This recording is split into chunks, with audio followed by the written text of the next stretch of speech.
परंतु आत्मज्ञान जिसको है, आत्मबोध है, मैं कौन हूं, भदवरिया जी, हु एम आई, हूं कौन छूं। गुजरात में कहावत है, हूं कौन छूं, मैं कौन हूं। मैं अजर अमर अविनाशी आत्मा हूं, और आत्मा कभी मरता नहीं है, और शरीर कभी अमर रहता नहीं है, और आत्मा का किसी से रिश्ता होता नहीं है। शरीर के रिश्ते बनते हैं, शरीर मिटता है, रिश्ते भी मिट जाते हैं। जीव को नात न काहो से जानो, जीव का नाता किसी से नहीं। तुम्हारे पिताजी मर गए, उनकी लाश पड़ी है, तुम रो रहे हो, माथा पीटा कर रहे हो। पिताजी कुछ नहीं समझ रहे, उनकी आत्मा जा चुकी है। जिस शरीर को तुम बाप कहते थे वो शरीर यही पड़ा है। अब उस शरीर को तुम 24 घंटे में दफन करोगे, दफन नहीं करोगे तो सड़ेगा, सड़ेगा तो बदबू फैलेगी, बीमारी फैलेगी। जिस शरीर को बाप मानते, जिस शरीर से तुम्हारा शरीर बना है, वो शरीर तो यहीं पड़ा है। उस शरीर को जलाने वाला बेटे का शरीर है, ये जला देगा उसको, लेकिन आत्मा उस शरीर को छोड़कर चला गया। और आत्मा जो जो कर्म किया है इस शरीर से, उन कर्मों के अनुसार उसका अगला जन्म होता है। इसलिए किसी परिवार के मोह में पड़ करके या किसी के चक्कर में पड़ करके गलत कर्म मत कीजिए, क्योंकि उनका भी साथ छूट जाएगा, शरीर छूट जाएगा, परिवार छूट जाएगा, और आत्मा उन कर्म संस्कारों को लेकर दूसरी जगह जन्म लेकर कर्मों का फल भोगेगी। इसलिए आपको अच्छे कर्म करना चाहिए, क्योंकि ये परिवार भी साथ जाने वाला नहीं, और परिवार के भी संस्कार बिगड़ जाएंगे। तो ज्ञान योग व्यवस्थिति, और जिसको व्यवस्थित जीवन जीने के लिए कलाएं मालूम है। ज्यादातर लोगों का जीवन अव्यवस्थित है। कितने लोग कहते हैं हमारी जिंदगी तो निकल गई, लेकिन व्यवस्था कुछ नहीं जमा पाए हैं। अवस्था चली गई, व्यवस्था बनी नहीं है। आस्था भी मन में नहीं है, आस्था नहीं, व्यवस्था नहीं, घर में नाश्ता नहीं, और चलने का रास्ता नहीं, और जिंदगी का कोई वास्ता नहीं, और जो अवस्था थी वो भी अब गई, व्यर्थ हो गई जिंदगी। व्यवस्थित जीवन जियो, ठीक से सुंदर मकान बनाओ, चलने के लिए अच्छी गाड़ी रखो। धन कीमती नहीं है, तुम कीमती हो। ये धन के कंजूस लाल अपनी सुविधा सुरक्षा के लिए गाड़ी कल खरीद लिए जाकर, और इतना बुद्धि विकसित करो, गाड़ी की व्यवस्था को सही ढंग से रखो। कितने लोगों ने गाड़ी खरीद लिया तो ड्राइवर नहीं मिलता, ढूंढे। व्यवस्थित, हमारा देश व्यवस्थित हो, प्रदेश व्यवस्थित हो, और हमारा घर व्यवस्थित हो, जीवन व्यवस्थित हो। कितने लोगों के कपड़े भी व्यवस्थित नहीं हैं, व्यवस्थित रखते भी नहीं। कितने घरों का सामान व्यवस्थित नहीं। कितनी महिलाओं के किचन के बर्तन व्यवस्थित नहीं है। रोज भोजन बनाती है, चम्मच ढूंढे नहीं पाती, चम्मच गायब है। कितनों का झाड़ू रोज गायब रहता है। 5 मिनट में झाड़ू लग सकता है, वो 10 मिनट ढूंढने में टाइम लग गया। ये व्यवस्थित काम नहीं है। व्यवस्थित कीजिए और सामान को यथास्थित कीजिए, यथास्थान सामान रहे। वो देवता है, वो देवी है जिसमें ये गुण होता है। दानम दमश्च यज्ञ स्वाध्याय तप आर्जव, और जो दान करता है वो देवी देवता का गुण है, दान देना। और दान करना, जिसको पूर्ण ज्ञान होता वही दान दे सकता है। जो समझता है इस संसार से हम लेकर कुछ नहीं जाएंगे। देश की सेवा में लगे हुए देश के जवान मिलिट्री के जो पाकिस्तान चाइना बॉर्डर पर खड़े हैं और हल्की सी झड़पें होती, युद्ध होता है तो हमारे लाखों जवान घायल होते, उनका खून बह जाता है। उनकी जिंदगी को बचाने के लिए देश की जनता को रक्तदान भी देना चाहिए ताकि खून चढ़ाया जाए और वो फिर अच्छे हों और विरोधियों से संघर्ष कर सकें। और भाइयों बहनों, गरीबों के लिए वस्त्रदान, भूखों के लिए अन्नदान और समाज को संस्कार देने के लिए मंदिर और आश्रम का निर्माण और सत्संग समागम करने के लिए धन दान करना चाहिए। आज यहाँ पर जो सत्संग हो रहा है ये राठौर समाज की कृपा है।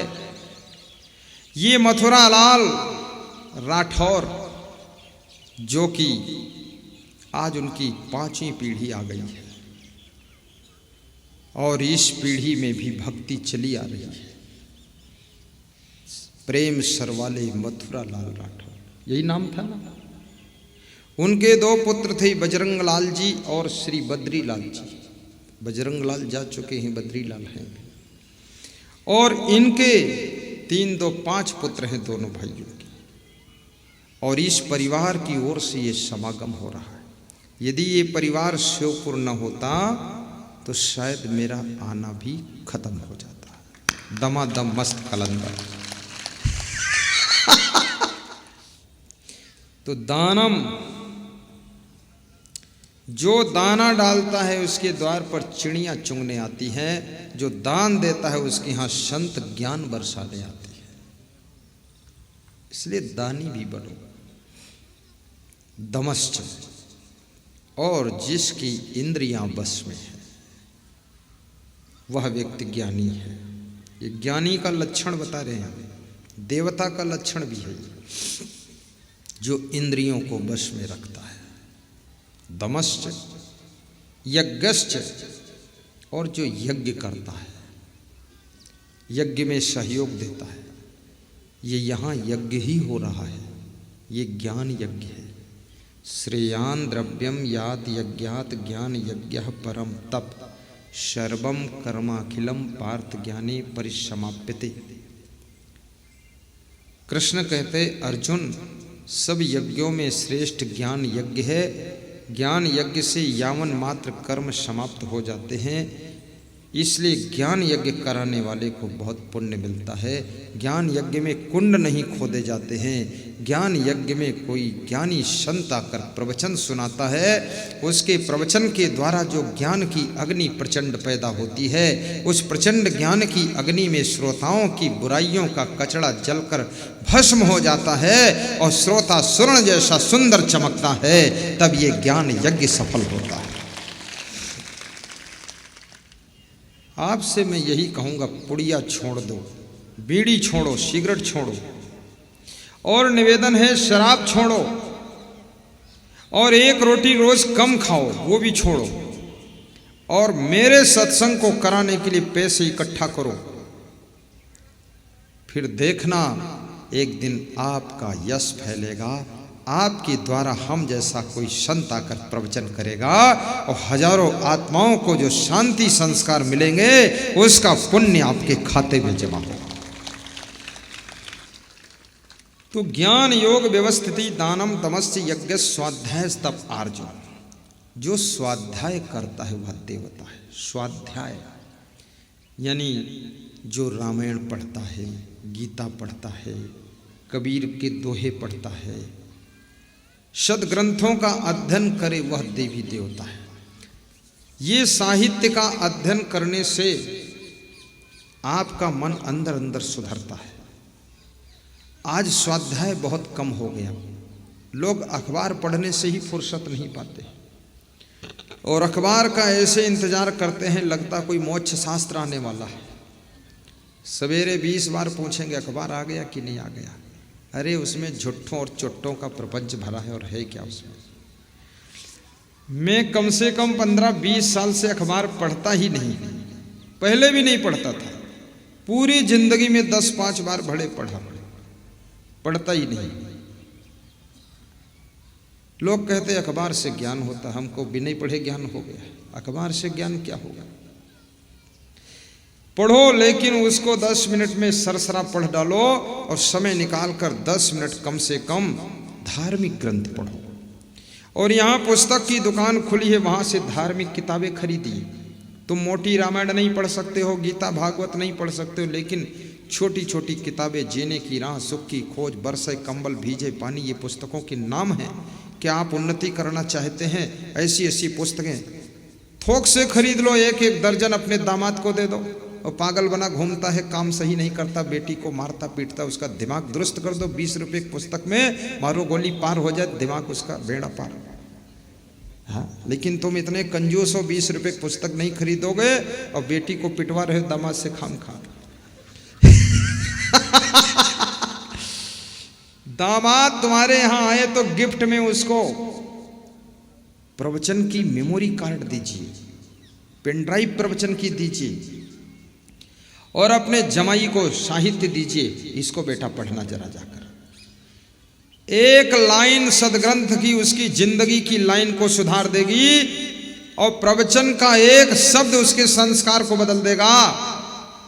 अभी उत्तर प्रदेश में एक सज्जन मेरे पास आए, बोले मुझे आपका सत्संग कराना है। हमने कहा मैं तो आपको जानता भी नहीं, कैसे अचानक आप आ गए? बोले मैं आपका मेमोरी कार्ड ले गया था प्रवचन का, तो गुरुदेव दामाद को दे दिया गिफ्ट में मैंने। और दामाद उसको सुना तो उसने दारू छोड़ दी, बीड़ी सिगरेट छोड़ दी, और ऐसी उन्नत किया है कि दामाद 10 लाख की कार लाया है, तो मुझे भी बिठाता है, हम ससुर दामाद दोनों हंसते हैं, मस्त आनंद आ गया। और बेटी भी सुखी है। तो आपकी वो 200-250 की मेमोरी कार्ड का कमाल है। तो मैंने सोचा आपका प्रवचन सुनवा दूं यहाँ अपने क्षेत्र में, तो सैकड़ों दामाद सुधर जाएं, तो ससुर लोगों को शांति मिले। हाँ, बहुत बड़ी बात है। और जितने लोग आपसे रिश्ते में जुड़े हुए हैं, चाहे दामाद हो, मामा हो, नाना हो, काका हो, चाचा हो, भाई हो, बहन हो, जमाई हो या कलाकंद हो, जो भी हो, ये सभी रिश्ते का एक भी व्यक्ति अगर डिस्टर्ब करता है, मिस्टेक होता है, तो आपकी शांति डिस्टर्ब हो जाएगी। तुम कितने अच्छे व्यक्ति हो, अगर आपका बेटा सही नहीं है तुम्हारी नींद उड़ जाएगी। तुम कितने अच्छे, तुम्हारा पति अगर गड़बड़ है तुम्हारी नींद उड़ जाएगी। तुम कितने अच्छे, तुम्हारा भाई अगर सही नहीं तो नींद उड़ जाएगी। इसलिए याद रखना, खुद अच्छे होना है, लेकिन आपसे जितने जुड़े लोग हैं उनको भी अच्छे बनाइए, अन्यथा वे सब तुमको डुबा देंगे। इसलिए उनको अच्छा बनाने के लिए सत्संग से जोड़ दीजिए।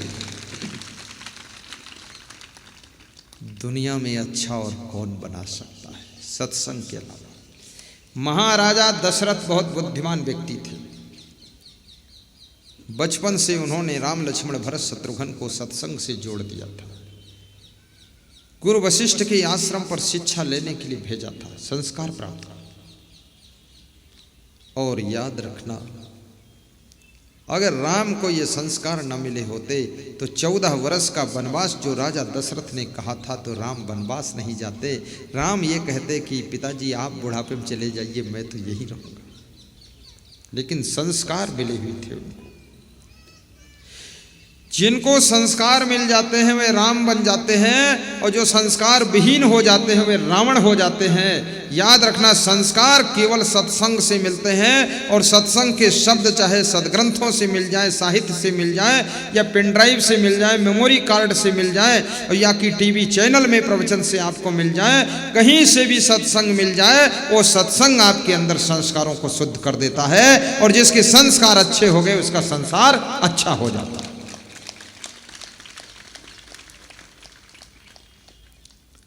धनवान होने से केवल सामान मिल सकता है, सुख नहीं। धनवान होने से मकान बन सकता है, विश्राम नहीं। धनवान होने से कार आ सकती, लेकिन अहंकार नहीं जा सकता है। धनवान होने से आपको भोजन 56 प्रकार का मिल सकता है, लेकिन भूख नहीं मिल सकती है। धन से आप बिस्तर खरीद सकते हो लेकिन विश्राम नहीं। धन से आप सोने की चैन पहन सकते हो लेकिन दिल की चैन नहीं। इसलिए याद रखना, धनवान भी बनो ताकि आपका बिस्तर भी अच्छा हो, लेकिन ज्ञानवान बनो, विवेकवान बनो, संस्कारवान बनो, ताकि आपको बिना बिस्तर के भी नींद आनी चाहिए और आपके जीवन में आनंद होना चाहिए।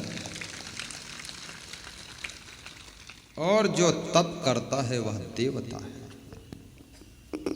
तप करो। तप क्या है? धर्म की रक्षा के लिए कष्ट सहना ही तप है। और एक एक मनुष्य के पास अनेक धर्म होते हैं। पति का धर्म, पत्नी का धर्म, पड़ोसी का धर्म, नेता का धर्म, विधायक का धर्म, सांसद का धर्म, साधु का धर्म। साधु अपना धर्म निभाए, इसके लिए जो कष्ट आए उसको सहले, यही तप है। डॉक्टर अपने धर्म को निभाने के लिए कष्टों को सहले, यही तो तप है। माँ बाप अपने धर्म को निभाने के लिए, पुत्र पुत्री को पालने के लिए, उनको व्यवस्थित जीवन सेटिंग करने के लिए जो कष्ट आता है उसको सहले, तो ये तप है। स्वाध्याय तप आर्जव। कितने लोग तपस्या मानते हैं,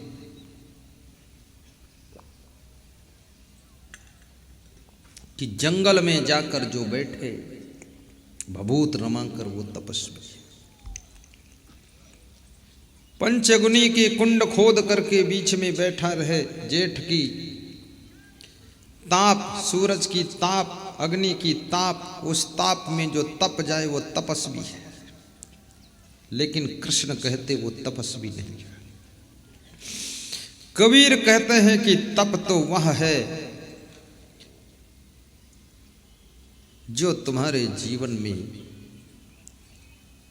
धर्म की रक्षा करने में कष्ट आता है, समस्या आती है, दुख आते हैं, उनको सह लेना ही तप है। यदि आपकी पत्नी बीमार है, कष्ट में है, तकलीफ में है, उठ नहीं पाती है, पैसा बहुत लगना है, उधार लेकर, कर्जा लेकर, किसी तरह से दुख सुख उठा करके उसका इलाज कराकर 1 साल 2 साल में उसको ठीक करके चलने योग्य बना देते हो, तो ये आपने अपने धर्म को निभाया, जो आपका पति का धर्म है। इसी का नाम तप कहा जाता है। तन का तप, मन का तप, वाणी का तप, 3 तप होते हैं। देव दुज गुरु प्राज्ञ पूजनम शौचम आर्जवम, आचार्योपासनम अहिंसा ब्रह्मचर्यम तपः उच्यते। मनः प्रसादा सौम्यत्वम मौनम आत्म विनिग्रह भाव सत्वम संशुद्धि ऋतित्वो मान समुच्यते। अनुद्वेग करम वाक्यम प्रीहितम च यत सत स्वाध्याय अभ्यसनम चयो वांगमयम तपः उच्यते। ये वाणी का तप, मन का तप, शरीर का तप, ये तप का वर्णन 3 भागों में किया गया।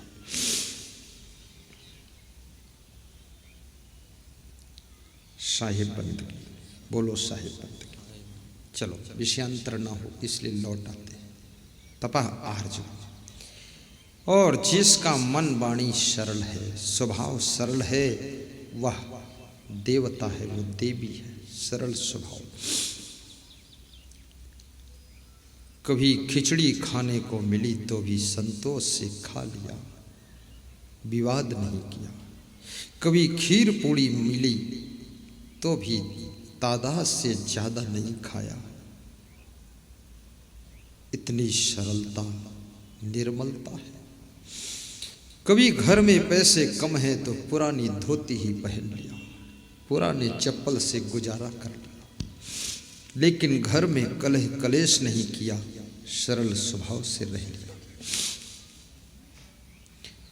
और आर्जवम अहिंसा सत्यम अक्रोधा। जो अहिंसा धर्म का पालन करता, अर्थात छोटे छोटे प्राणियों को भी जीने के लिए अधिकार देता है, उनको मारता नहीं, अर्थात जो मांस मछली अंडा मुर्गा नहीं खाता है, वह देवी और देवता है। सत्यम जो सत्य की राह पर चलता है। सत्य बोलना ही केवल सार्थक नहीं है। यदि आपके झूठ बोलने से धर्म की रक्षा हो रही है, आपके झूठ बोलने से किसी गरीब की रक्षा हो रही है, आपके झूठ बोलने से किसी के प्राणों की रक्षा हो रही है, आपके झूठ बोलने से किसी का दुख दूर हो रहा है, तो ये झूठ भी सत्य से कम नहीं होता।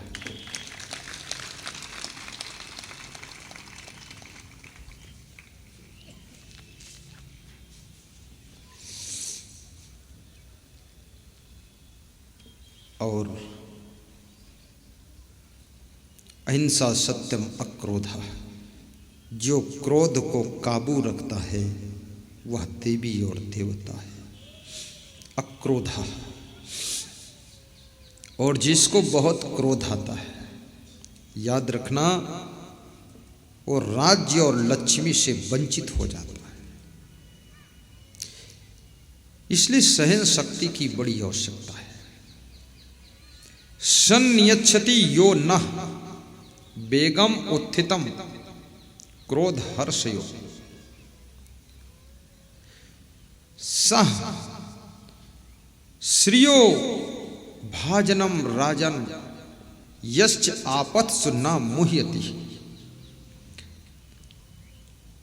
नीति शास्त्र में लिखा है, जिसको बहुत क्रोध आता है और क्रोध में जो बेकाबू हो जाता है और जो अपने हर्ष को भी पचा नहीं पाता, खुशियों को हजम नहीं कर पाता है, वो राज्य और लक्ष्मी से हाथ धो बैठता है।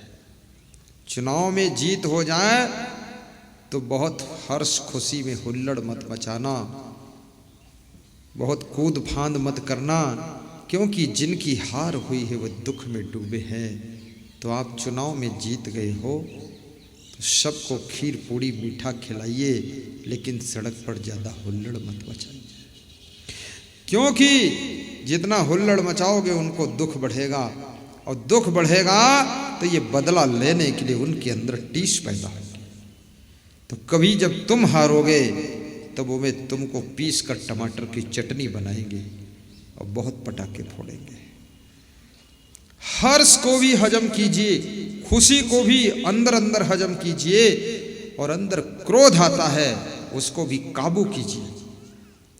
जो क्रोध को कंट्रोल नहीं कर सकता है और अपनी खुशियों को पचा नहीं सकता है, और राज्य और लक्ष्मी को खो करके अकेला हो जाता है।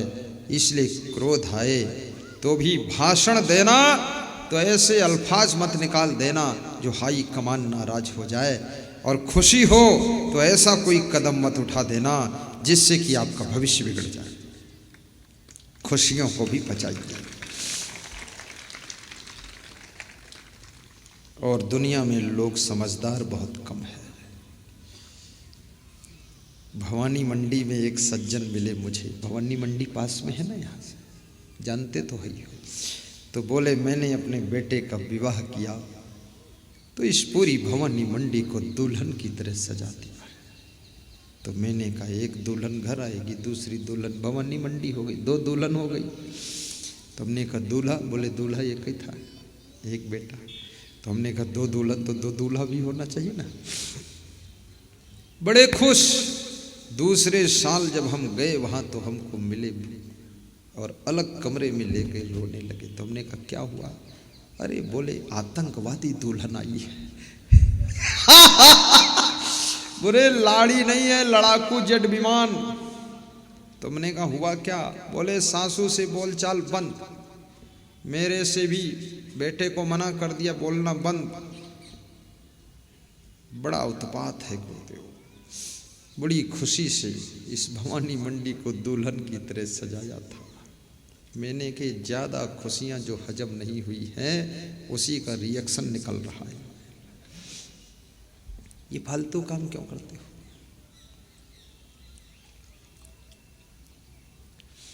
और मैं आपसे निवेदन भी करूँगा कि आपके पास में यदि धन है तो अपने बेटे बेटी का विवाह करो। तुम्हारे घर में लाड़ी आए और लाड़ी आने के बाद उस खुशी में एक सत्संग करा दो, तो उस लाड़ी और लाड़ा को और क्षेत्र के जितने लाड़ी लाड़ा लड़ाई करते हैं सबको संस्कार मिल जाए, तो कम से कम सासू को लाड़ी माँ कह सके और ससुर को पिताजी कह सके और सासू उसको अपनी बेटी कह सके, ऐसे संस्कार मिल जाए। तो तुम भवानी मंडी की सड़कों को दुल्हन की तरह सजा रहे हो और घर में जो दुल्हन आ रही वो आतंकवादी आ रही है। पैसा कहाँ खर्च करना है ये भी तो बुद्धि होना चाहिए। और जितना सत्संग से दूर होते जाओगे उतना सब संस्कार बिगड़ता चला जाएगा। लोग कहते साधुओं के पास क्या मिलता है, आज तुम हमारे पास आकर के देख लो क्या नहीं मिलता है। मैं ये थोड़े बताता हूं तुमको माला थमा दूं, ये नाम जपो जाकर। अरे माला नहीं, तुमको हम ऐसी चीज बता देंगे जो तुम्हारे घर में शांति आ जाएगी, पूरा जिंदगी बदल डालूं आपकी। जिंदगी चाहिए बंदगी के लिए, गा दो। जिंदगी चाहिए बंदगी के लिए, बंदगी चाहिए जिंदगी के लिए। जिंदगी, कितने लोगों की जिंदगी तो गंदगी के लिए हो गई, सब गंदा खान पान, समझ बूझ नहीं। और मनुष्य बड़ा विचित्र प्राणी है। अहिंसा सत्यम अक्रोधा त्यागः शांति अपैशनम। और जिसके पास में त्याग है, याद रखना जिस चीज पर तुम्हारा किसी के समान अधिकार है और विवाद है तो उसको तुम त्याग कर दीजिए।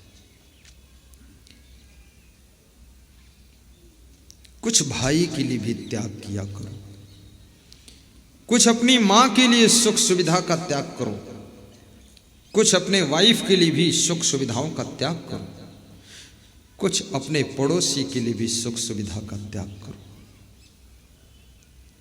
कभी अतिथि की सेवा के लिए भी सुख सुविधा का त्याग करो।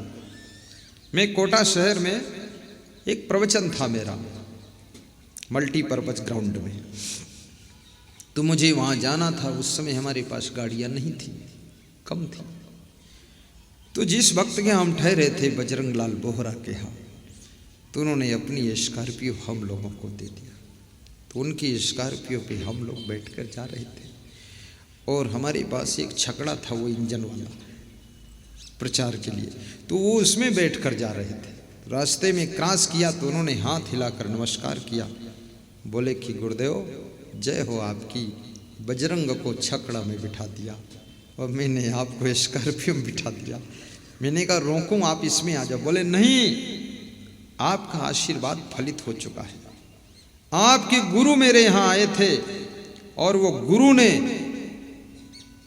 जहाँ नाश्ता किया था और जो छिलका छीले गए थे फल के, वो छिलका और कचड़ा सब हमने पीछे फेंक दिया था, फालतू जगह पड़ी थी किसी की, और वो जगह मेरे को लेने की इच्छा थी, वो दे नहीं रहा था। और जिस दिन छिलका फेंका उस रात के बाद वो सवेरे आदमी आ गया, बोला जगह खरीद लो। तो मैंने वो जगह खरीद लिया, वहां महल बन गया है, उसमें चल के आप चरण रखो। ये कोटा शहर की बात है। संतों की सुविधा के लिए उन्होंने अपनी सुविधा का त्याग किया, और सेवा वही कर सकता जो अपनी सुविधा का त्याग कर सकता है। और जिसमें त्याग है, बुराइयों का त्याग, गलत आचरण का त्याग, गलत खान पान का त्याग, नशा का त्याग, गाली गलौज का त्याग, दुर्गुणों का त्याग, वह व्यक्ति देवी और देवता होता है। त्यागः शांति अवेशनम। और जिसमें शांति है, शांत स्वभाव रहता है। अपेशनम, जो चोरी चुगली नहीं करता है, वो देवता है, देवी है। दया भूतेश अलोलुप्तम, जो दयालु समस्त भूत प्राणियों पर जो दया करता है। नच धर्मो दया समा, और जो अलोलुप है, जिसके लालच नहीं, लोलुपता नहीं खाने पीने में कि आज बाटी बनी तो 10 बाटी खा लो चाहे पेट फट जाए, ऐसी लोलुपता नहीं। सीमा भर खाता है, लिमिट में खाता है। वह देवी और देवता है। अलोलोप्तम मार्दवम ही हु अचापलम, जो मर्यादा से रहता है, जिसके पास में गलत राह पर चलने में जिसके अंदर शर्म है, संकोच है, नहीं चलना चाहता है, वह व्यक्ति देवी देवता है। अचापलम, जो चंचल नहीं है, जिसका मन स्थिर है, वो देवता है। तेजा क्षमा धृति, जो तेजस्वी है, वह देवी और देवता है। आज हमारे देश के अंदर तेज विहीन नर नारी पैदा हो रहे हैं, तेज विहीन बच्चे हैं। ना तो उनकी वाणी में तेज है, ना आंखों में तेज है, ना मुखमंडल पर तेज है, ना उनके शब्दों में तेज है, ना आवाज में तेज है। तेज विहीन लोग जन्म ले रहे हैं और तेज विहीन लोग जवान हो रहे हैं। ये पता ही नहीं चलता कब जवान हुए कब बूढ़े हुए। जवानी और बुढ़ापा दोनों एक साथ में आ जाता है। ऐसे तेजहीन संतानें पैदा हो